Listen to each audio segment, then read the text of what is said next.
Good afternoon. Panama is honored to deliver this statement on behalf of the AILAC group of countries. Chile, Colombia, Costa Rica, Guatemala, Honduras, Panama, Paraguay, and Peru. We express our appreciation to the parties for their engagement and to the Chilean presidency, the UK incoming presidency, the chairs of the SBs, and the Secretariat for facilitating this space. Distinguished colleagues, the climate dialogues reaffirm a scientifically backed and fundamental truth. Time is running out, and whatever we do will define our collective success or set in motion an irreversible climate breakdown. IPCC experts stated in these dialogues that profound structural changes must be undertaken in an unprecedented time frame if we are to avoid the most harmful and irreversible impacts of the climate crisis. We must cut emissions in half by 2030 and reach net zero by 2050. The pre-2020 roundtable illustrated how we are suffering from an ambitious deficit.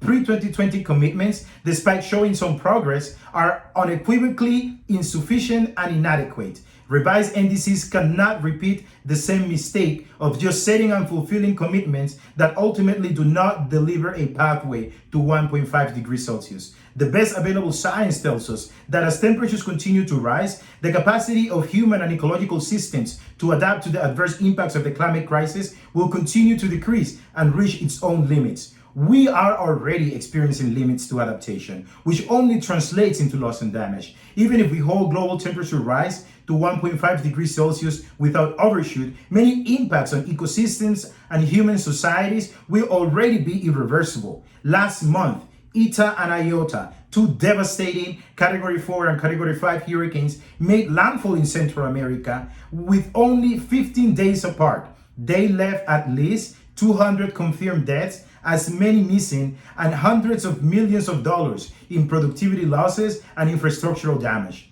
Let us be clear, adaptation efforts only make sense below a certain level of temperature increase. That is why increased ambition on adaptation has to be accompanied by increased ambition in mitigation and finance. All of them consistent with the 1.5 degree Celsius pathway. The need for parties to formulate long-term strategies toward 2050 carbon neutrality and to frame their short-term actions through their NDCs has never been more critical. Without this framing, no NDC can claim to be Paris aligned.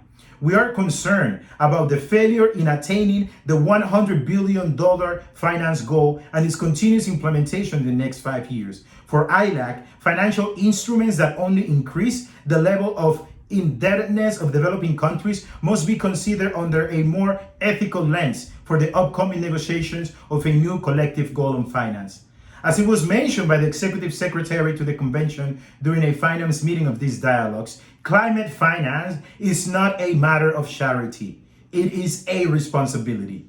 Colleagues, COP26 will need to have concrete deliverables on action and support for loss and damage. One of those deliverables should be a specific mandate for the urgent operationalization of the Santiago Network for Loss and Damage. AILAC strongly urges all parties to mainstream the clear guidance science has provided for climate action on mitigation, adaptation, and means of implementation. This is our only possible benchmark for success. As it was mentioned by one of our colleagues in one of the sessions this week, we must not let domestic politics to be above the scientific reality of what the climate crisis demands. Thank you very much.